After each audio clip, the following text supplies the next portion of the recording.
Ya, pada kesempatan kali ini kita akan coba bahas dengan pakarnya nih, Pak Pardo. Ya. Ini beliau ini luar biasa, pengalamannya juga di praktisi ataupun di akademisi memang sudah lama sekali gitu ya di dunia pasar modal, khususnya investasi saham. Jadi teman-teman silakan ini interaktif aja. Jadi nggak apa namanya, kita santai aja. Kalau ada pertanyaan silakan ditanyakan, dan nanti di akhir sesi juga mungkin teman-teman bisa ini ya, bisa bertanya gitu. Nanti ada pertanyaan silakan ditulis di kolom komentar, ataupun kalau mau open video juga nggak masalah ya. Oke, mungkin biar kita mempersingkat waktu, kita langsung aja ke Pak Pardo untuk apa namanya, materi kita kali ini ya, berkaitan dengan sentimen bank digital. Silakan Pak Pardo. Oke, terima kasih Kori. Selamat malam teman-teman sekalian. Mudah-mudahan kita sehat semua ya. Malam ini kita akan membahas tentang potensi bank digital. Ya. Nah, ini kolaborasi tema malam ini antara Warkop Saham ya, Ri ya. Ini komunitasnya namanya Warkop Saham ya. Saya baru tahu ya. Dan juga dengan Daksanaya ya. Jadi kita seperti yang Kori sampaikan ya kan, sebelumnya kita juga pernah ternyata ya untuk melakukan kolaborasi ya. Oke, mungkin saya izin share screen ya, Ria. Ya, silakan Pak.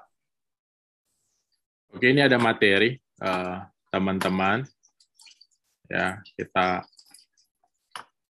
coba bahas tentang fenomena sekarang adanya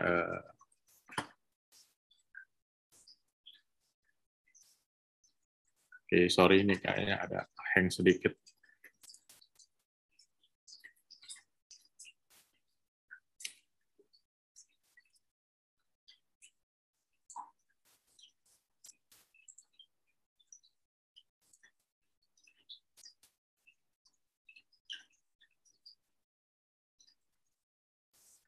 Oke. Oke, nah seperti yang saya sampaikan, hari ini kita kolaborasi antara Warkop Saham dengan Daksanaya. Ya. Oke, nah pertama kita tahu minggu lalu bahwa pemerintah mengumumkan ekonomi kita tumbuh 7%. Ya, ini suatu berita baik ya, bahwa di tengah PPKM yang dilanjutkan oleh pemerintah kita tumbuh 7%. Apa yang menyebabkan pertumbuhan ekonomi kita 7%? Satu, secara year on year memang kuartal 2 tahun lalu, kalau kita ingat kita PSBB ya, sehingga secara base effect tahun lalu itu minus 5,32 ya. Sedangkan kuartal 2 2021 kita agak longgar ya. Baru terakhir di akhir kuartal 2 kita ada PPKM. Ya, sehingga memang aktivitas ekonomi di kuartal 2 2021 itu lebih baik dibandingkan kuartal 2 tahun 2020. Di mana memang kuartal 2 2020 itu ya, di Maret pemerintah resmi menyatakan bahwa Indonesia mengalami pandemi COVID ya. Jadi ada dua faktor. Satu memang dari aktivitas ekonomi, yang kedua adalah base effect. Karena kita memang di lalu minus ya 5,32. Tapi ini merupakan signal yang bagus dari sisi ekonomi. Tapi kalau dari sisi COVID-nya sendiri, ini kita memang mengalami second wave ya. Kita sempat di angka 40.000 lebih ya, bahkan 50.000. Sekarang sudah agak sedikit mereda karena PPKM ya. Tapi kita mengalami second wave. Dari ekonomi kita sudah mulai mengalami pertumbuhan ya. Nah, dengan pertumbuhan 7,07 ini kita sebenarnya sudah mengakhiri resesi ya. Nah, ini juga harus kita luruskan bahwa yang dinamakan resesi itu pertumbuhan ekonomi negatif ya, lebih daripada 2 periode. Ini yang namanya resesi. Tapi kalau krisis ya, pertumbuhan ekonomi negatif satu periode. Nah, ini kita resesi, sekarang kita positif. Ya. Jadi hati-hati kalau ada berita yang mengatakan kita masih resesi. Saya ngelihat tuh di beberapa berita kita resesi. Jadi kita mengakhiri resesi kita. Ya, jadi kita sudah positif 7,07. Cuma ada cumanya nih. Kita masih fragile, ya, masih rentan. Kalau PPKM ini terus dilanjutkan, ya, ini akan rentan. Cuman lagi kalau kita lihat sekarang kita vaksin terutama di DKI ya kan dan Bali itu sudah di atas 70%. Dan kita memang sedang mengejar ya kan di atas 70% semua daerah. Dan kita juga sudah mulai disiplin masyarakatnya, pakai masker, jaga jarak, cuci tangan ya kan. Nah, ini yang kita harapkan semua supaya ekonomi kita terus positif. Jangan sampai terjadi third wave ya kan atau fourth wave atau fifth wave. Jadi yang terjadi sekarang di Korea, yang terjadi sekarang di Iran, itu udah third wave atau bahkan fourth wave. Ya, karena Iran sendiri perharinya sekarang sudah 40.000, di Korea itu di angka 2.000-an. Ya, jadi sebelumnya udah terkendali, sekarang naik lagi. Ya, nah mudah-mudahan dengan kondisi ini kita tahu bersama, ya bahwa kita harus segera vaksin. Jadi teman-teman yang malam ini sudah vaksin, berarti kita sudah berkontribusi secara tidak langsung terhadap perekonomian. Ya, walaupun vaksin itu tidak menjamin kita tidak kena, ya, tapi minimal ya kan daya tahan tubuh kita sudah lebih baik dan kita bisa segera mencapai herd immunity. Ya. Nah, ekonomi ini sudah ada indikasinya. Nah, sekarang kita masuk ke sektornya. Ya kan, sektornya mana? Kita pakai Google Mobility Index ya di sini. Memang semuanya kena ya di sini. Ya. Bahkan di sini ya harapannya kemarin Lebaran naik ya kan. Aktivitas ekonomi kita di beberapa sektor memang naik ya seperti retail, grocery, farmasi ya kan. Di sini transit station ya kan, workplace ya kan, ini naik ketika Lebaran karena waktu itu kita sudah turun. Tapi ya kan, tiba-tiba kita drop lagi. Ya, kita drop lagi ya, karena kita mengalami second wave di sini. Ya, nah di sini grocery dan farmasi naik lagi. Kenapa? Karena orang beli vitamin lagi, beli obat lagi. Jadi sektornya kita mengalami penurunan lagi sekarang. Ya, di bulan Juli dan masuk ke Agustus turun. Ya. Nah, di Google Mobility Index ya kan kita lihat konsumsi masyarakat di sini. Ya, terkait dengan kebutuhan primer, sekunder dan tersier memang mengalami penurunan ya di situ. Akibat adanya PPKM. Ya, PPKM turun. Cuman menariknya prediksinya dan ini tadi harapan kita semua, mudah-mudahan di Agustus ini bottom. Di Agustus bottom. Jadi kita akan mulai naik lagi. Kita akan mulai naik lagi di September. Kita mulai naik lagi di September. Makanya kalau kita lihat sebenarnya signalnya sudah ada kelihatan di Astra ya, laporan keuangannya karena kalau saya ngelihat daya beli lebih suka ngelihat Astra. Data penjualan mobil dan motor. Mobil itu untuk daya beli menengah atas, motor untuk daya beli menengah bawah. Jadi Astra di kuartal 2 itu masih trennya positif. Ya, di situ. Ya, cuman memang ya, kita lihat di sini retail dan recreation, retail ya, di sini ini mengalami penurunan. Ya, tadinya dia ada recovery ternyata turun. Ya, turun lagi kena dampak dia. Nah, itulah kenapa saham-saham atau sektor di bidang retail sekarang ada sektor cyclical dan non cyclical. Ya, artinya barang primer dan non primer dari consumer good itu mengalami penurunan. Makanya sekarang rame istilahnya value investing is dead katanya. Karena Unilever turun, HM Sampurna turun, Gudang Garam turun. Karena memang retailnya ini turun kan. Ya, mengalami penurunan. Ya, tapi kalau misalnya ini kita asumsikan dan harus kita lakukan bersama, kita harus lawan COVID bersama-sama dengan minimal 5M ditambah dengan vaksin. Mudah-mudahan Agustus ini bottom kita. Dan kita akan take off. Makanya kalau saya lihat hari ini udah ada yang mulai colong start nih. Feeling saya udah ada yang mulai colong start. Beberapa saham yang terkait dengan kebutuhan primer, ya kan, dan juga sekunder maupun tersier, yang big cap-nya ini udah mulai. Karena apa? Memang kita hampir 2 tahun atau 1,5 tahun ini banyak big cap yang mengalami penurunan. Ya, nah sehingga karena memang big cap ini mengalami penurunan, akhirnya sentimen-sentimen yang dimainin di market. 2020 yang dimainin sentimen farmasi, karena terkait vaksin, makanya saham-saham farmasi mengalami kenaikan.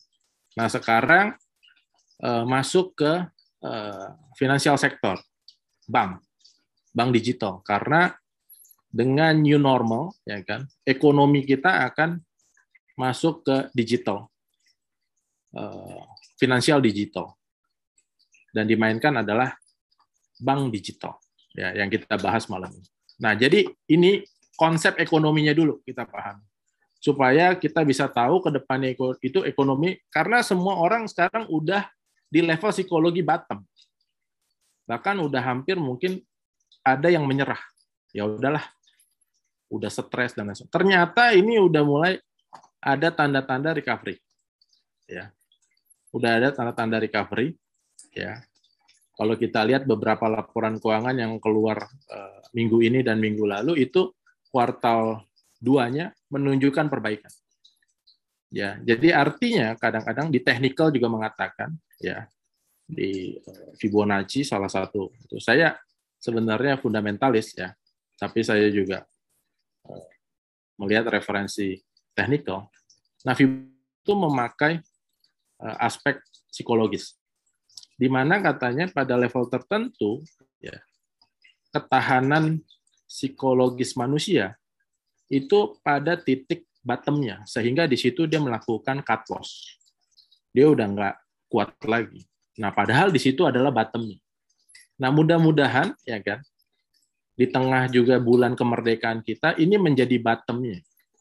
Ya, mudah-mudahan.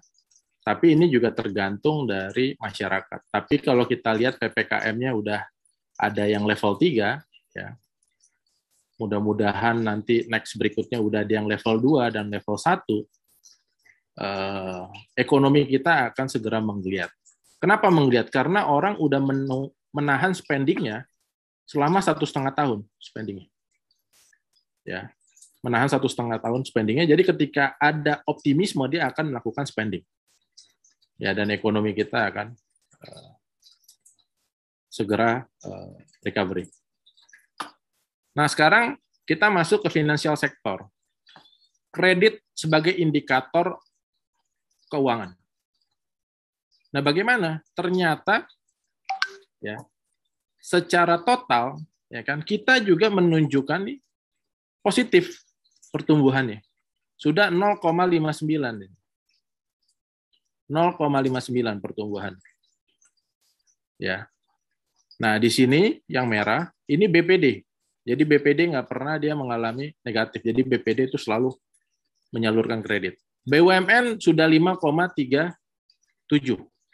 Dan di mana BPD dan BUMN, ini porsi kredit terbesar. BUMN itu 45,54%.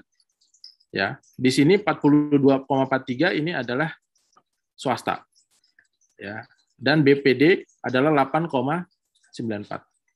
Jadi yang mengenerate kredit itu adalah BUMN karena porsinya dia ada yang terbesar. Ya, sedangkan bank asing ini babak belur nih. Ya. Karena nasabahnya biasanya adalah corporate, ya, swasta, ya, dan juga high net worth atau orang-orang kaya. Sementara orang-orang kaya dia tidak ekspansi, dia nabung dulu, dia saving. Kenapa dia saving? Ya, karena risiko lagi tinggi. Tapi ketika risikonya sudah turun, maka dia akan ekspansi lagi. Ya. Jadi ini adalah bank asing ya, yang masih mengalami negatif. Ya. Nah, kalau kita lihat dari per segmen usaha, ya, yaitu kartu kredit, ya kan, kredit komersial, ya kan, kredit korporasi UMKM di sini, ini sudah mulai ada pembalikan arah. Ya, pembalikan arah di kuartal 2, ya, mengalami pembalikan arah. Kredit komersial 35%, kredit korporasi naik 17%, ya, di sini consumer ya 28%, UMKM 20% pertumbuhan.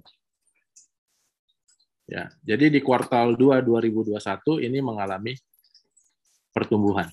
Jadi di sini juga mengindikasikan adanya perbaikan dari sisi supply, ya, dari sisi keuangan. Nah, bisnis bank itu apa sih?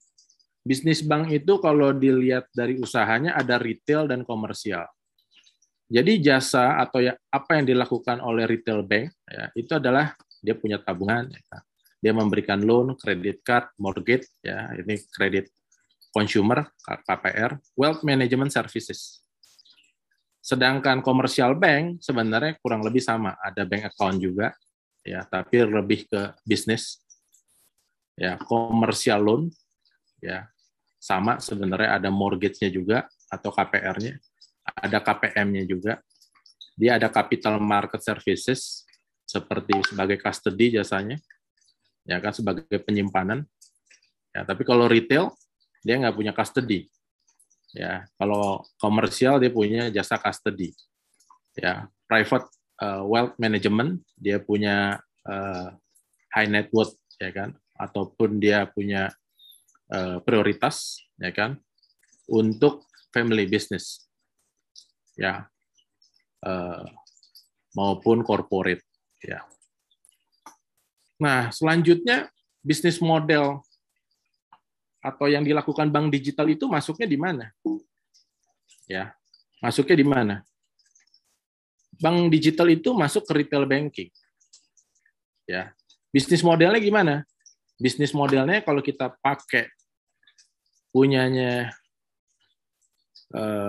Walder, ya, bisnis canvas, customer segmen mereka adalah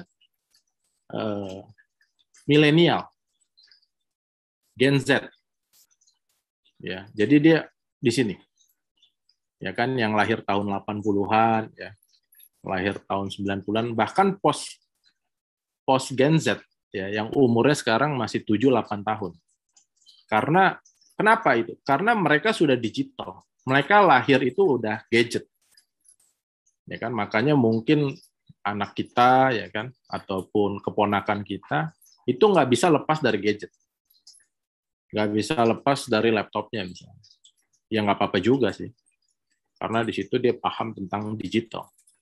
Cuman bagaimana kita bisa membuat mereka mengatur waktunya, jangan 24 jam juga, ya kan? Karena itu banyak damage-nya juga. Tapi bagaimana mereka bisa mengerti tentang digital, ya kan? Mengerti tentang, jadi produktif lah. Nah itu customer segment. Nah, customer relationship-nya gimana? Dia punya branch juga, tapi memang fokusnya di online. Ya, channelnya gimana? Ya, online platform, application. Ya, ini channelnya. Jadi dia punya branches, ya, punya cabang juga, tapi tidak seperti bank konvensional. Ya kan? Mungkin seperti BRI, bank terbesar di Indonesia, punya 6.000 cabang, unit, ya kan, bahkan sampai teras sekarang, bank dengan channel terbesar di dunia, bukan di Indonesia aja, ya. BCA juga dengan cabangnya banyak, Mandiri, BNI, ya. Tapi nanti bank digital ini dia mengutamakan platform, aplikasi. Nah, value proposition-nya apa? Apa sih nilai tambah yang akan dikasih kepada customer-nya ini, si Gen Z, milenial dulu ya, milenial, Gen Z, dan dan post Gen Z, ya. Baby boomers juga, ya kan. Cuman baby boomers ya sudah sangat sedikit sekali porsinya, dan memang dari struktur masyarakat Indonesia, ya, kita 50% itu udah isinya milenial dan Gen Z. Nanti kita lihat datanya juga. Ya, value proposition-nya apa? Ya, mereka akan menyesuaikan, ya kan, kebutuhan dari milenial. Milenial udah nggak mau ke cabang lagi, teman-teman. Ya. Milenial ya dia mau di gadget semuanya. Dia main game di situ, dia pesan makan di situ, dia mau saving di situ, dia mau investasi di marketplace, beli reksadana di situ, dia main saham di situ, semuanya di gadget. Itulah kenapa sekarang bank digital berkembang. Karena adanya perubahan struktur masyarakat. Ya kan? Nah, key resources-nya apa? Ya pastinya brand. Ya kan? Makanya kita lihat sekarang nyeleneh kan gitu. Bank Jago, Bank Oke, Aladin, ya kan? Karena namanya menyesuaikan customer-nya, dia nggak mau lagi. Ya kan?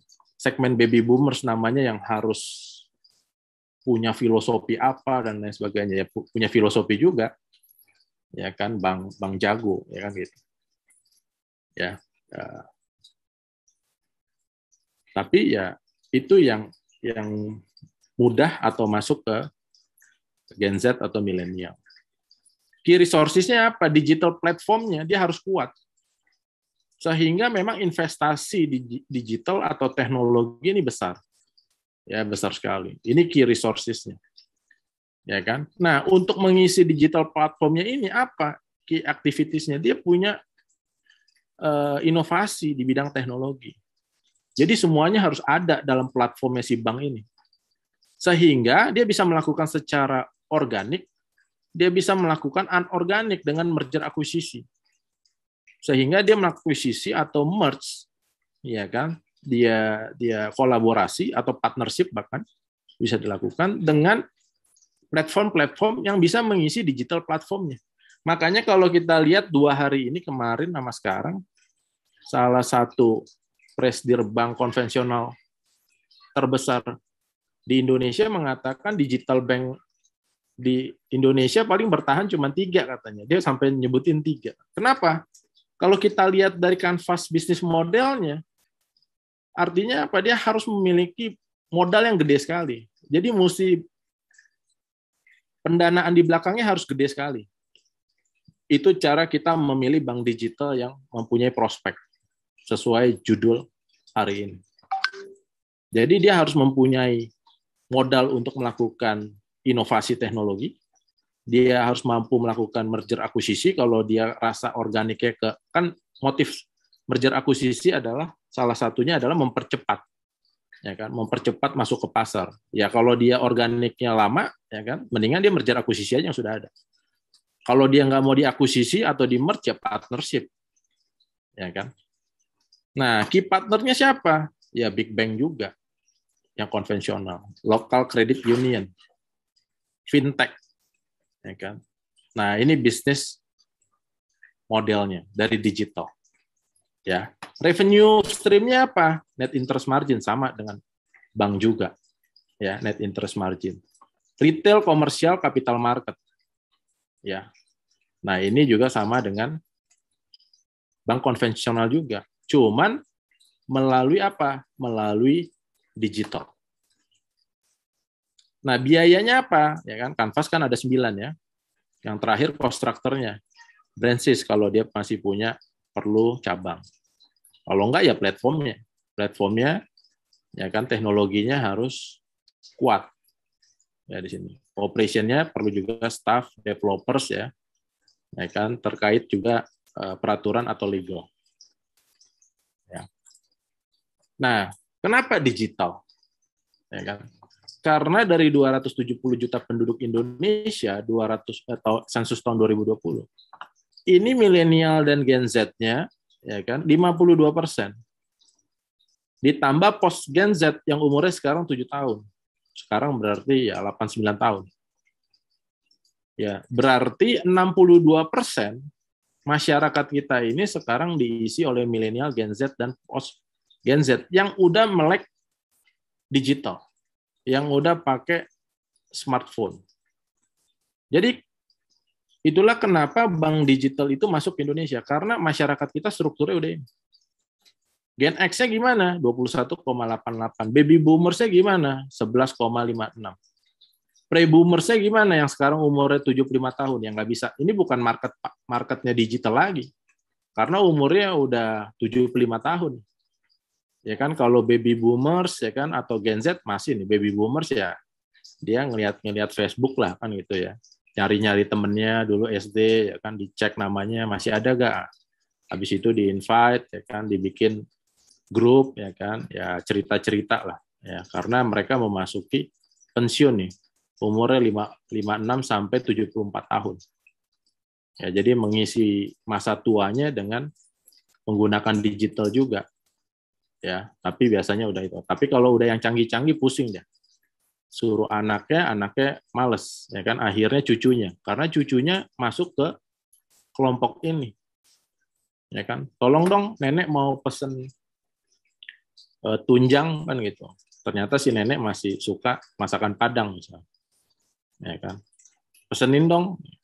Oh, mesti download dulu nek, begini-begini. Nah, diajarin. Besok-besoknya neneknya belajar. Ya kan. Akhirnya dia kalau perlu tunjang lagi ya kan, dia tinggal ketik-ketik ya kan.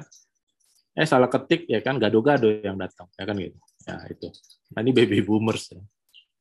Nah, jadi dari data ini jelas sekali ya kan, dan ini dimanfaatkan oleh ya kan investor-investor yang memang melihat market kita ya kan. Nah, ini salah satu yang fenomenal ya, ekosistem digital Bank Jago. Bank Jago sekarang sudah punya di sini. Dia punya di sini solusi keuangan. Dia punya AL, kredit pintar, akseleran ya kan, logistik ya kan di sini. Ya. Sedangkan untuk lifestyle dia udah punya Gojek. Travel site-nya belum dia isi di sini. Mungkin dia akan bikin atau dia akan melakukan secara anorganik, organik atau anorganik. E-commerce, ya kan, entertainment, ya kan, di sini. Jago nih. Ya kan, saving, investment, payment. Nah, ini yang akan menjadi ekosistemnya Bank Jago. Ya, arahnya ke depan. Itulah yang membuat Bank Jago itu mengalami sentimen sekarang. Kenapa sentimen? Ya kan? Karena harga itu kan ada dua, fundamental dan sentimen. Kenapa sentimen? Kita lihat tadi, Kori juga udah ada keywordnya itu. Apakah sentimen atau fundamental? Nah, kalau fundamental, maka kita harus melakukan valuasi. Nah, secara konsep, metodologi valuasi itu ada 3. Relative valuation, jadi kita bandingkan, atau multiple valuation, istilahnya. Pakai price earning ratio, PBV, EV/EBITDA, price per sales, ya kan. Yang kedua, discounted method, ya kan, yaitu ekspektasi cash flow di masa yang akan datang di present value, kan. Sedangkan cash flow-nya nanti dibagi 3, ada dividen, ada free cash flow to firm, ada free cash flow to equity. Ya kan? Kalau yang konservatif, ya kan, investor akan menganggap uang yang dia terima cuma sebesar dividen aja. Maka metodenya yang dipakai adalah dividen discounted model. Atau yang ketiga, contingent claim dengan pendekatan option. Tapi di Indonesia pasar optionnya belum jalan, dan juga bank digital belum punya option. Sehingga paling yang bisa kita lakukan relative valuation atau discounted method. Nah, sekarang kita pakai relatif yang paling gampang. Nah, untuk perbankan, saham-saham bank, metode yang dipakai adalah PBV, price to book value. Kenapa? Karena dalam struktur neracanya di sisi kanan, pendanaan daripada bank itu ya adalah DPK, dana pihak ketiga. Jadi kalau DPK-nya ini mengalami flight, dia keluar dari balance sheet-nya si bank, maka tinggal equity-nya. Ya kan? Dan equity yang dimiliki oleh bank, ya kan? Ini diukur seberapa mampu dia menghasilkan return. Kalau di sederhananya adalah ROE, return on equity. Nah, maka ROE itu ya kan relevansinya dengan PBV. Ya. Nah, sekarang kita lihat pertama yang fenomenal adalah Arto. Jadi Arto ya kan, dia sideway di sini ya. Nah, tiba-tiba dia mengalami kenaikan PBV-nya sampai ini 100 kali mungkin ya. Setelah itu dia right issue sampai 27 kali. Jadi kalau rata-rata 3 tahun ya dia di fair value-nya. Tapi kalau 27 kali ya kan PBV-nya, artinya ini di atas rata-rata bank yang sekarang konvensional. Ya. Nanti kita lihat datanya. Agro di sini. Agro ini anaknya BRI. Dia juga masuk ke bank digital. Langsung naik. Di sini PBV-nya 11,3. Rata-ratanya 3 tahun 2,3. Di sini adalah BBYB. Ya, dulunya namanya Bank Yuda Bakti. Ya. Ini mengalami kenaikan, wah udah kalau dalam statistik ini udah di atas 2 standar deviasi. 2 standar deviasi itu artinya di atas 95%. Jadi kalau kejadian yang sangat luar biasa, baru dia akan mengalami spike. Seperti ini. Kalau dia spike-nya ke bawah, jadi mengalami kejadian yang luar biasa negatif. Kalau dia positif, maka dia kenaikan suatu kejadian yang luar biasa. Apa itu? Ya sentimen.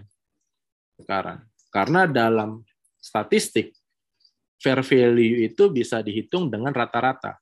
Ya kan gitu. Sederhananya pakai relative approach. Walaupun secara matematik kita bisa menghitung berapa PBV wajarnya dengan pendekatan tadi earning tadi. Nah, BBHI gimana? Naik juga di atas 2 standar deviasi. Ini rata-rata. Yang ungu ini adalah 1 standar deviasinya, yang biru ini adalah 2 standar deviasi. Jadi kalau di statistik 2 standar deviasi itu 95% pergerakan harga di area ini. Hanya 5% di luar area ini.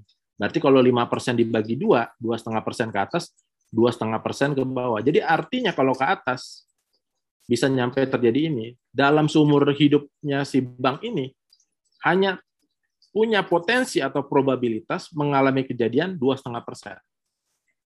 Makanya ini kalau kita lihat, ya kan, semuanya mengalami kejadian yang luar biasa. Nah, kalau memang mereka transfer menjadi bank digital, maka untuk menurunkan price to book value-nya, mereka harus melakukan right issue, seperti yang dilakukan Arto, ya, atau Bank Jago. Nah, di sini dia harus melakukan right issue. Jadi artinya fundamentalnya sudah diekspektasi oleh pasar. Sehingga ya kan, apa yang kita harapkan prospeknya ke depan? Prospeknya ke depan adalah fundamentalnya menyesuaikan, kan gitu. Karena harganya udah duluan berekspektasi. Jadi ada prospek di situ, ada prospek ke depan, atau prospek kan itu ke atas ya. Kalau ke bawahnya namanya risiko.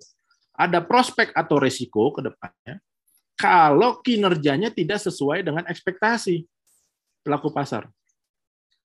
Maka dia harganya ini akan melakukan adjustment ke equilibrium-nya. Kalau bahasa ekonominya. Kalau bahasa sahamnya ke harga fair value-nya, ke nilai wajarnya. Jadi memang di sini pastinya ada risiko. Kalau ya kan kinerjanya ini tidak sesuai ekspektasi pasar saat ini. Ya. Nah ini bank digital yang lain BABP, ya kan? Ini punyanya MNC, ya. Ini naik ya 8,85. Di sini ada bank, ya, dan BKSW nih yang terakhir mengalami sentimen juga. Ya, 1 minggu lalu atau 2 minggu lalu masih di bawah 200, sekarang udah main di 300-an. Ya, karena ini yang memang sedang mengajukan ke OJK. Kalau yang lain sudah keluar efektifnya nih BKSW sentimennya nih belakangan nih. Ya, jadi dia melakukan adjustment. Nah, konvensionalnya gimana? Konvensionalnya sekarang turun. Ya kan, kenapa? Ya kan? Karena market memang sekarang lagi sentimen digital. Tapi kalau kita lihat tadi, ya kan, valuasi PBV sebenarnya ini di bawah rata-rata. Sebenarnya lagi murah. Apalagi sentimennya BCA mau stock split. Jadi artinya sahamnya lagi murah. Nah ini kejadian. Waktu diumumkan Indonesia masuk pandemi, dia drop. Ya kan? Jadi di sini minus 2,5%. Jadi kejadian ini sangat jarang sekali. Jadi harusnya berdasarkan strategi PBV, di sini kita masuk. Karena dia murah. Tapi di sini pun sebenarnya BCA masih murah. Ya, kenapa? Karena di bawah 4,43. Rata-rata 3 tahun. Kalau 5 tahun gimana? Bisa. Ini saya ambil datanya di Stockbit ya. Jadi teman-teman bisa buka aplikasi Stockbit. Jadi sekarang sangat mudah sekali ya. Tapi kalau dulu zaman 90 tahun 2000-an, susah sekali data ya. Bahkan untuk dapat laporan keuangan aja kita harus ke pusat PRPM, pusat referensi pasar modal, itu pun harus di-print, harus dicatat dulu ketika saya harus lihat laporan keuangan. Kalau sekarang luas sekali. Tinggal kita bagaimana menggunakan data-data itu dan bagaimana kita menganalisa data-data itu. BBRI sekarang di fair value-nya. Nah, ini sentimennya adalah right issue. Tapi menurut saya sih harganya juga masih menarik BRI. Apalagi BRI ini mengakuisisi PNM dan Pegadaian. Jadi di bawah. Jadi sebenarnya BRI tinggal kena dampaknya aja. BNI ini murah di bawah 1,13, rata-ratanya selama 3 tahun. Ini pun murah. Ya, posisinya sekarang. Ini saya masukkan salah satu contoh BPD, Bank Jabar, ya kan. Ini pertumbuhannya juga masih kencang sekali, ya, masih di atas 10% sampai kuartal 2 2021. Ini pun dia masih di bawah rata-ratanya 1,31. Ya. Ini bank konvensional yang ada. Ya, jadi kita bisa bandingkan PBV-nya. Jadi teman-teman di sini bisa lihat kita mau investasi di digital atau konvensional. Jadi dari data ini, kenapa saya bentuknya gambar supaya kita lebih mudah membandingkan, walaupun sebenarnya bisa juga dibuat Excel atau tabel. Nah, value of equity-nya gimana? Ya kan? Jadi untuk menilai suatu saham itu kita sederhananya pakai price earning ratio. Setelah itu, ya kan, price earning ratio ini merupakan formula dari dividen payout dikali 1 tambah growth. Dibagi dengan expected return-nya, R-nya. R-nya ini biasanya dihitung dengan WACC, weighted average cost of capital, dikurangin dengan growth. Setelah itu kita turunkan, ya kan, sampai ketemu dengan PBV. Jadi PBV wajar dari sebuah bank sama dengan ROE, return on equity, dikali dividen payout-nya, dikali 1 kurang growth. Dibagi dengan R-nya atau expected return dari perusahaan tersebut atau bank tersebut, dikurangin dengan growth. Dapatlah PBV wajarnya. Jadi artinya PBV itu akan dipengaruhi ROE-nya. Dikali dengan dividen payout. Kenapa dividen payout? Karena bank itu full regulated company. Dia sangat diatur sehingga dia sangat rigid. Sehingga perusahaan itu pasti sangat stabil. Ketika sangat stabil earning-nya, maka dia dividennya juga stabil. Nah inilah, dan ini dibuktikan dari penurunan rumus dari price earning ratio. Ya. Nah inilah yang kita bisa hitung. Ya. Nah bagaimana cara valuasinya? Nah ini teman-teman silahkan kalau mau ikut workshopnya di value investing yang dilakukan oleh Daksanaya. Silahkan register atau kalau mau dapat informasinya ke link ini. Oke, demikian. Teman-teman semua, saya kembalikan ke Kori. Ya, oke. Terima kasih untuk Pak Pardo. Wah, ini cukup menarik juga ya yang pembahasan di malam hari ini berkaitan dengan bank digital sama bank konvensional juga gitu. Tadi kita lihat secara valuasinya memang bank-bank yang konvensional ini sebenarnya akhir-akhir ini udah cukup dihiraukan Pak gitu. Jadi perhatian investor itu lebih banyak ke digital gitu. Digital karena memang sentimennya pun juga masih ada. Nah, teman-teman mungkin perlu juga tadi ya ada beberapa poin yang perlu kita garis bawahi. Yang pertama, di semester kedua ini ada potensi recovery gitu ya, tadi dari data-data perbankannya ataupun dari data-data retailnya gitu. Nah, ketika nanti recovery, tentunya pilihannya itu di saham-saham yang memang secara kapitalisasinya besar, seperti perbankan tadi di perbankan blue chip ya, BCA, BRI, posisi dari valuasinya berada di bawah rata-rata selama 3 tahun terakhir gitu ya, VWV-nya gitu. Artinya itu mengindikasikan bahwa sahamnya secara valuasinya murah gitu. Nah, lalu kalau di garis bawahi juga tadi berkaitan dengan bank digital, tadi memang banyak sekali yang beredar saat ini gitu ya, dan itu mungkin banyak juga bank-bank digital yang sebenarnya ikut isunya gitu, padahal secara fundamentalnya nggak begitu baik juga gitu. Karena tadi poin pentingnya adalah bagaimana si bank digital ini mempunyai permodalan yang kuat, yang pertama ya, kemudian yang kedua mempunyai ekosistem juga gitu. Nah, dua hal ini yang mungkin teman-teman perlu dicek gitu. Jadi nggak semua saham yang bertransformasi menjadi bank digital itu bisa memperbuat jangka panjang itu baik gitu. Tidak semuanya, karena dua hal tadi, permodalan yang kuat dengan ekosistemnya juga gitu. Nah, jadi perlu dicek lagi saham bank mana yang memang secara dua hal tersebut yang jadi baik gitu ya. Jadi jangan semuanya bagus gitu. Nah, kemudian tadi mengenai evaluasinya ya teman-teman mungkin bisa coba ikutan juga ya yang lebih detail, karena pertemuannya itu harus secara khusus membahas bagaimana memvaluasi gitu, value investing atau growth investing. Nah, ini dua hal yang memang teman-teman ini bisa jadi bekal gitu buat nanti melihat bagaimana sih harga saham ini, apakah memang sudah murah atau masih mahal gitu ya. Nah, ini kita coba ke pertanyaan Pak untuk di malam hari ini. Silakan teman-teman yang lain, jika ada pertanyaan ditanyakan saja di kolom komentar atau mau open video juga nggak masalah ya, silakan. Nah, yang pertama ini ada pertanyaan dari Pak Krisna Malik. Dulu di 80-90-an banyak bank bermunculan, namun akhirnya kredit tidak terkontrol. Lalu jadilah Krismon 98. Dan post-krisisnya hanya beberapa bank yang survive. Nah, itu pun beberapa hasil merger. Apakah situasinya dengan sekarang secara banyak new digital bank on the making lalu on the rise? Gimana Pak nih? Apakah bisa terjadi seperti Krismon 98 gitu untuk bank digital ini? Kalau seperti 98 sih kalau saya lihat mungkin terjadi ya, tapi sulit. Karena 98 itu ada beberapa kondisi yang harus terpenuhi ya.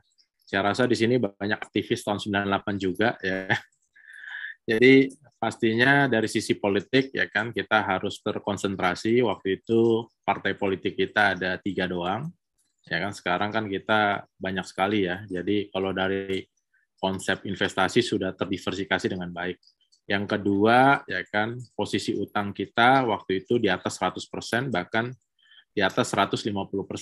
Ya, sekarang utang kita di sekitar 30%-an, ya itu pun DPR udah atau pihak-pihak yang berseberangan dengan pemerintah sudah sangat kritis ya. Padahal secara undang-undang debt to GDP ratio kita masih plafonnya di 60% ya, walaupun juga masih jauh sebenarnya. Sementara negara-negara di regional kita udah di atas 100%, bahkan 150%. Singapura itu udah 200%, Jepang 200%, Amerika di atas 200% lagi. Bahkan kemarin program infrastruktur Amerika dari Presiden Biden disetujui ya dengan angka yang luar biasa besar sekali yang diharapkan bisa menjadi stimulus ekonomi Amerika. Nah, kita tuh sebenarnya masih jauh menggunakan kapasitas kita. Dan yang ketiga adalah kondisinya 98 itu tidak ada peraturan yang sangat ketat untuk pemberian kredit kepada suatu grup ya atau kepada grup sendiri atau BMPK ya. Kalau sekarang sangat rigid aturannya, jadi bank kita saat ini udah sangat sehat sekali. Terbukti sekarang dengan kondisi pandemi bank kita masih memiliki likuiditas yang baik, bahkan berlebih ya. Tapi di satu sisi berlebih ini juga bisa menjadi risiko. Makanya Bank Indonesia sudah mulai duluan mau taper, ya kan? Dia tidak mau membeli obligasi lagi di market yang istilahnya burden sharing. Jadi Bank Indonesia bisa beli bukan hanya di secondary market, tapi di primary market atau ketika pemerintah melakukan IPO obligasi. Di situ Bank Indonesia sudah memberikan signal memberhentikan pembelian bond pemerintah karena over liquidity. Bahkan pemerintah sendiri ternyata ada dana silpa ya, sisa anggaran yang berlebihan, dan itu juga memungkinkan penerbitan obligasi pemerintah akan berkurang tahun ini ya. Dan juga ya kan banyak bank sudah melakukan pencadangan terkait dengan aset-aset atau kredit berisikonya, ternyata itu juga masih membukukan positif. Jadi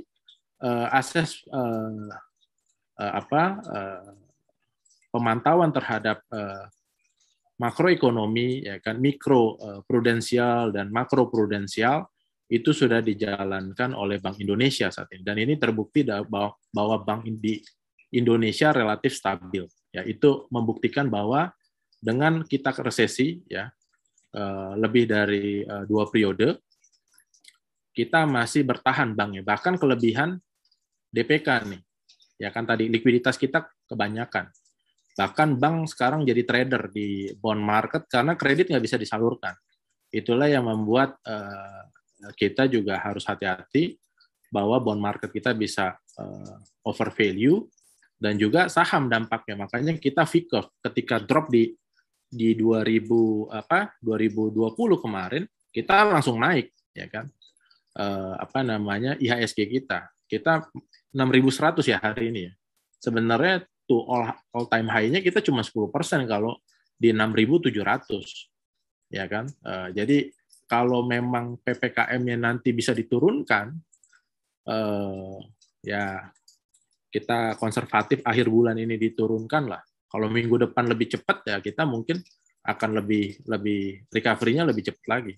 Tapi kalau sampai akhir bulan kita ditutup, ekonomi kita akan jalan lagi, saya rasa kita akan lebih cepat lagi, ekonomi kita akan menggeliat ya.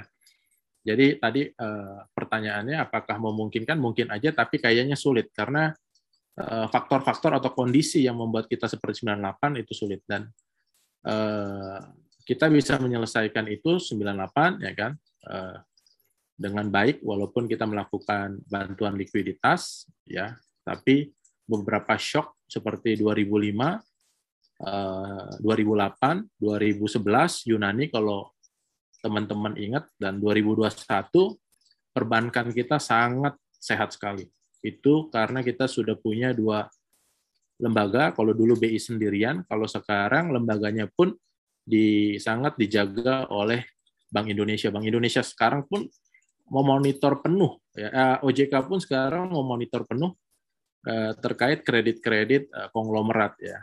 Ada sekitar 10 ya konglomerat besar yang memiliki kredit yang besar sekali, sekitar 300 triliun ya. Nah, itu yang sekarang lagi dipantau cash flow-nya supaya tidak terjadi NPL, tapi kelihatannya mudah-mudahan masih bisa dilakukan dengan baik ya. Nah, jadi itu ya jawabannya. Jadi kayaknya sulit ya, karena sudah teruji kita sampai minus 5%, walaupun memang masih kecil ya. Kalau di tahun 2019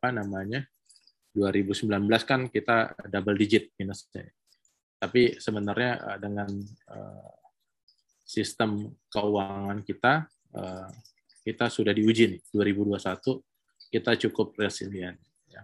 Tapi terkait digital ya kan, kita bisa ngelihat ke Korea itu cuman 1 bank digital yang bisa tumbuh dengan baik karena dia memang mempunyai ekosistem yang baik ya. Tapi kalau cuman ikut-ikutan ya kan, nah ini hati-hati lagi, jangan-jangan cuman fenomena ya kan, cuman sentimen aja ya dibuat. Nah, ini juga pernah terjadi sentimen di market tahun 2008 di mana harga batu bara naik, semuanya dengan valuasi PER, PBV tinggi-tinggi semua. Nah, disitulah masuk perusahaan-perusahaan batu bara ya kan, memanfaatkan sentimen sehingga dia bisa jual harga dengan dengan mahal ya kan, saham-sahamnya waktu itu.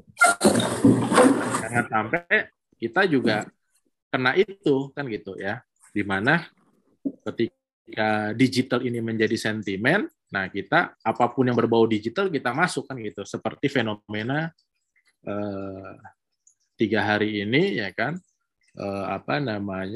dia naik tapi ternyata drop ya, karena kembali lagi ke fundamental. Tapi apakah boleh trading dengan memanfaatkan sentimen? Sangat boleh, karena itu salah satu strategi. Tapi jangan sampai kita melakukan trading, ya kan, kita tahu ini hanya sentimen kan gitu. Jadi kita tetap harus tahu fundamentalnya atau valuasinya berapa. Jadi ketika kita masuk, ya kan, ya itu memang untuk trading. Kita memanfaatkan apa namanya, pergerakan harganya itu dengan menggunakan technical analysis. Di situ kita boleh, karena ya memang analisa itu kan analisa fundamental, ya kan, technical, yang memanfaatkan sentimen kan gitu. Tapi kita tahu bahwa ini bukan untuk apa namanya, long term kan gitu. Jadi kalau trading itu pastinya short term. Ya, nah kalau short term ya berarti kita harus menghitung risk reward ratio-nya. Ya kan? Dan itu juga menarik di emerging market strategi itu dilakukan. Mungkin itu ya. Ya, oke Pak, menarik sekali ya. Jadi itu ya poinnya. Jadi kita harus benar-benar bisa melihat dari sisi fundamentalnya, karena banyak bank digital yang kecil-kecil dia juga memanfaatkan momentum ya, memanfaatkan kalau istilahnya mungkin aji mumpung lah. Aji mumpung sentimennya lagi kencang gitu ya berkaitan dengan digital, yang meskipun tidak mempunyai fundamental yang bagus ya dia bisa naik juga gitu. Harus dicek juga. Jadi tidak semua bank digital yang memang memiliki fundamental yang cukup kuat. Tadi sih beberapa hal udah sempat di ini juga ya, sempat dibahas yang berkaitan dengan Arto. Nah, mungkin teman-teman bisa lebih memfokuskan gitu ke saham-saham yang memang mempunyai modal yang cukup kuat dan ekosistem juga yang luas gitu ya. Nah, ini pertanyaan berkaitan dengan prospek saham Bank Kapital nih Pak. Baca yang terakhir ini kerjasama dengan AMRT ya. Nah, jadi bagaimana nih prospeknya nih untuk saham Bank Kapital Baca? Bang Baca juga ini ya, lagi ya. Yang saya dengar lagi proses juga ya, digital ya. Ya kita lihat ya apakah juga efektif dari OJK, tapi harga udah duluan nih kayaknya. Ya harga udah duluan ya kan, tapi mungkin ada second wave. Kalau efektif mungkin bisa ini juga ya, bisa jadi sentimen positif juga untuk Baca ya. Mungkin itu ya. Ya, jadi untuk Baca ya. Ya masih ada. Tapi kembali lagi ya, kita mesti lihat PBV atau valuasinya ya. Kita lihat ROE-nya ya. Tapi ini Baca memang salah satu bank yang cukup baik juga ya. Cuman dia memang mau ke apa namanya, ke digital juga ya. Jadi ya karena bank yang valuasinya baik ditambah sentimen harganya bisa overvalued juga kan gitu ya. Jadi kita harus lihat ya kan apakah ini sudah kemahalan tapi sentimennya bagus ya kita bisa memanfaatkan sentimen itu untuk lakukan trading ya. Oke. Ini ada pertanyaan lagi, bagaimana kalau untuk prospek saham bank daerah seperti BEX, BJBR, Bank Jawa Timur gitu? Apakah berpotensi semenarik bank digital juga atau tidak nantinya gitu? BEX, oke. BEX sih melakukan restrukturisasi ya. Saya lihat ini menarik ya. Walaupun mungkin secara apa namanya kinerja belum, tapi dia sudah keluar dari pengawasan OJK, jadi ini menarik dan juga marketnya Banten ini ada kawasan industri ya kan, dan juga banyak bisnis ya kan, dan di sana kita tahu Tangerang ya sebagai apa namanya daerah dengan penduduk terpadat di Indonesia itu Tangerang ya. Jadi ekonomi sekarang sudah mulai ke arah sana, BSD ke Bintaro ya, Tangerang lah ya. Nah di sana ya, jadi BEX ini captive-nya harusnya besar sekali, tapi memang peralihan restrukturisasi yang dilakukan sedang berjalan. Makanya kita lihat sahamnya sentimennya baik dan memang ada beberapa agenda right issue ke depannya. Nah itu bisa menjadi apa namanya sentimen positif untuk BEX ya. BJBR ini bagus ya untuk Jawa Barat ya dengan penduduk terbesar ya. Jadi captive-nya juga besar ya. BJBR ini juga apa namanya pertumbuhan kreditnya juga tinggi ya, dan profitnya untuk ya BJBR BPD terbesar lah saat ini, disusul oleh Bank Jatim. Ini juga menarik menurut saya, bank konvensional yang masih menarik yang disebutkan ini ya. Jadi ini secara valuasi bisa dilihat ya kan, dan memang mereka mempunyai captive market ya kan, dan mereka memang lebih ke intermediary ya atau melakukan fungsi banknya, ya. Nah, itulah kenapa biasanya ROE-nya itu tinggi, ya. Tapi kalau trading, ya kan, jadi bank-bank yang memanfaatkan treasury aja, nah itu biasanya ROE-nya rendah. Jadi ini memang dia memiliki captive market kreditnya yang besar, ya. Cuman BEX belum kelihatan, ya. Tapi arahnya kalau saya lihat ini udah baik arahnya, karena kemarin sudah keluar dari pengawasan OJK. Ya. Oke. Oke. Ada pertanyaan lanjutan, Pak, berkaitan dengan bagaimana BBKP yang modal lumayan kuat dan harga value-nya baru 2 kali lebih dibanding bank kecil yang sudah beberapa kali lipat. Bank Bukopin ya, Pak? Ya, Bank Bukopin. Nah, kita lihat lagi ROE-nya kemarin memang ada restrukturisasi juga. Ini ada manajemen baru. Ya, kita belum ini, cuman memang sentimen digitalnya lagi ya, BPKP ini yang membuat sentimen di market. Ya, tapi kita harus cek lagi kewajiban-kewajiban yang kemarin cukup ramai ya di Bukopin, ya kan. Nah, ini memang salah satu sentimennya di situ. Walaupun ada sentimen digitalnya, ya, tapi sentimen yang sebelumnya itu juga harus diperhatikan ya, BBKP. Oke. Nah, ini terakhir Pak nih, kita batasin dulu ya, karena udah cukup malam juga. Nih, 3 bank digital yang secara valuasi tadi ya, yang disebutkan juga sama tadi Bank Bos BCA ya kalau nggak salah, valuasi paling kuat. Nah, ini kira-kira dari yang disebutkan itu sahamnya apa aja nih yang di bank digital gitu, yang paling kuat ya secara ekosistem ataupun dari aset segala macamnya. Oke, kalau dari valuasi menurut saya kemahalan semua. Jadi sekarang udah over value. Jadi kalau mau trading silahkan. Ya, tapi secara valuasi semuanya kemahalan.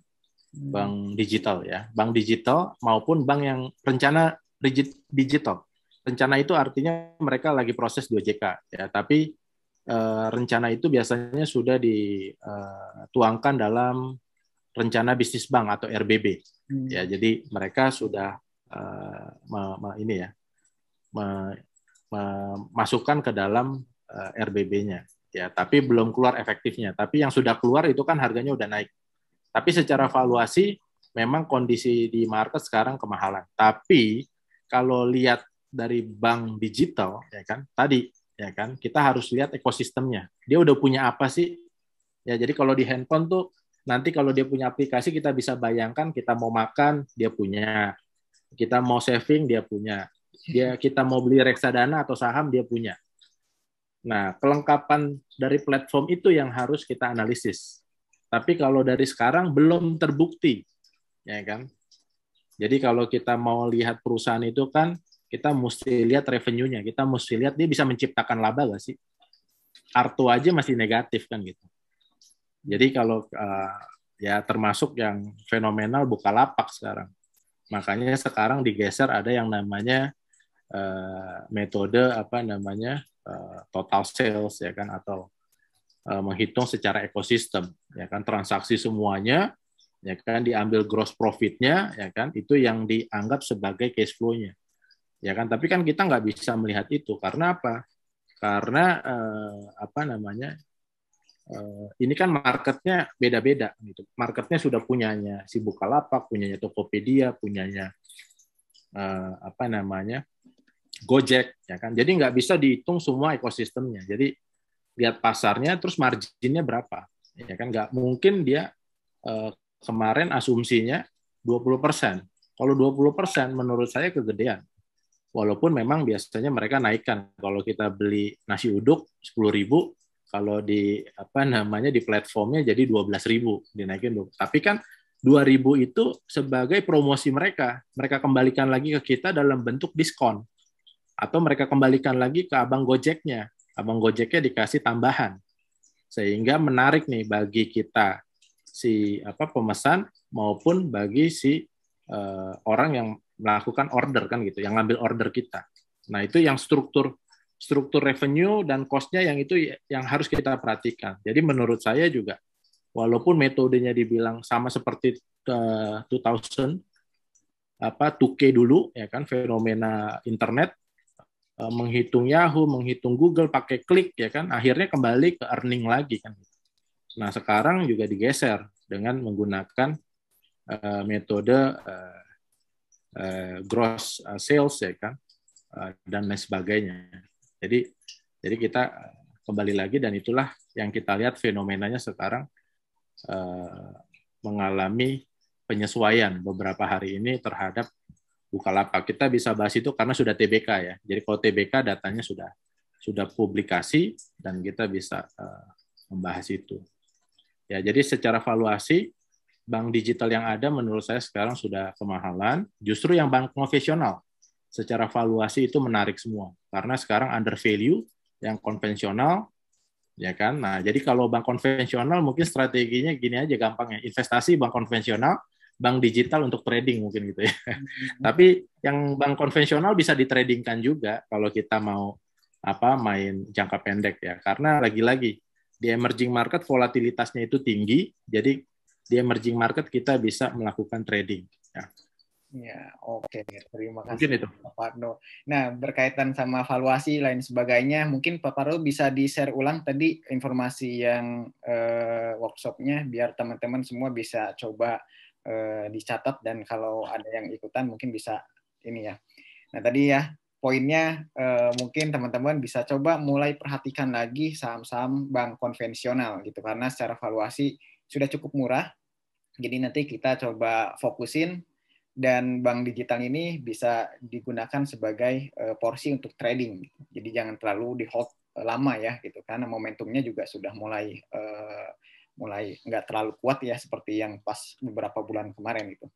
Nah, ini mungkin buat teman-teman semua yang ingin memperdalam berkaitan dengan value investing.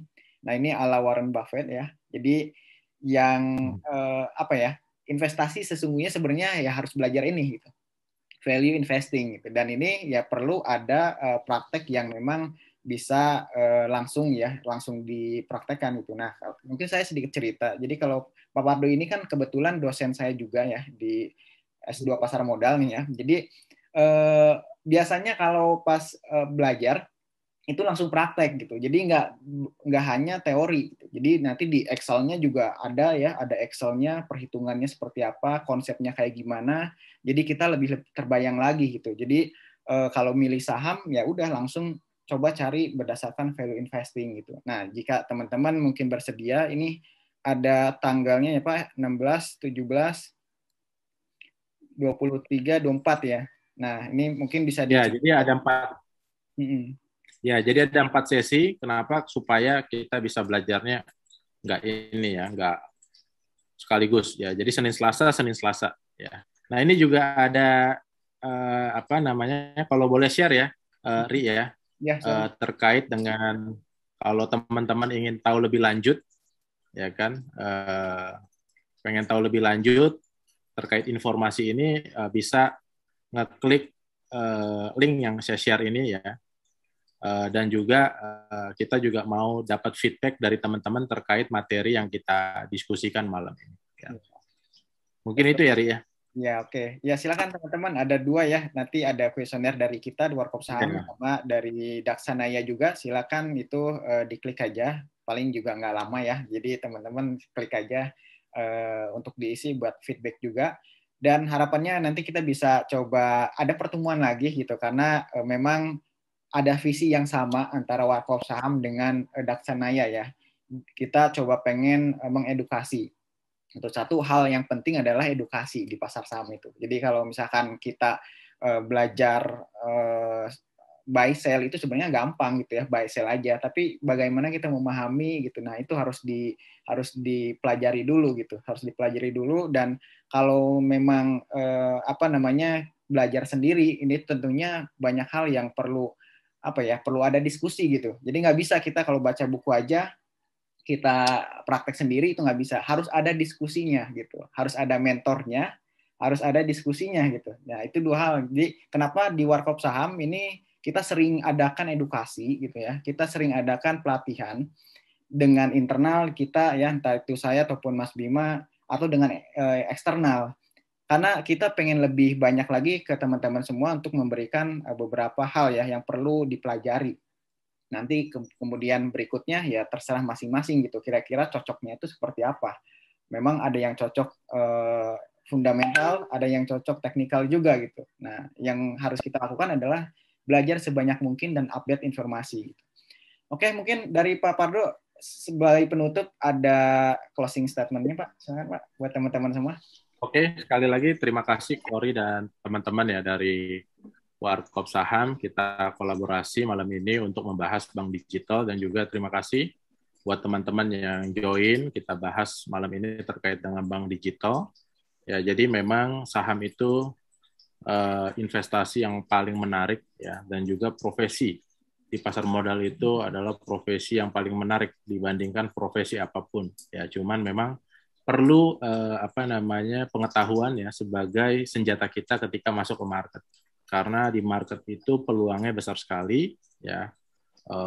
Kebetulan saya pernah jadi fund manager, ngelola reksadana, pernah juga di real sector sebagai CFO di salah satu BUMN ya, dan saya juga kebetulan akademis juga ya untuk mengajar di program pasca sarjana ya di bidang investasi dan keuangan ya.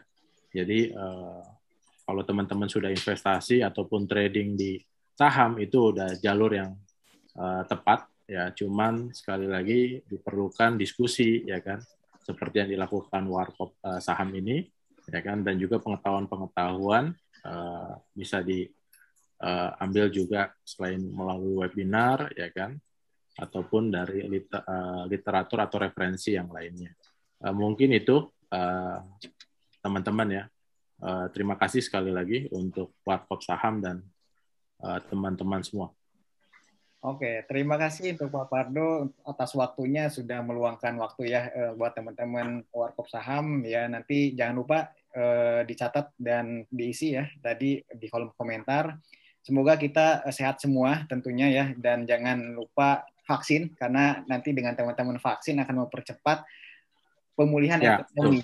Akan mempercepat pemulihan ekonomi. Jadi nanti yang investor saham pun juga dapat kebagian ya, reboundnya IHSG sebelum nanti bisa di titik tertingginya di tahun ini. Oke, terima kasih mungkin buat teman-teman semua. Sampai jumpa di kesempatan berikutnya. Kita usahakan setiap bulan ada edukasi di eksternal. Terima kasih semuanya. Selamat malam.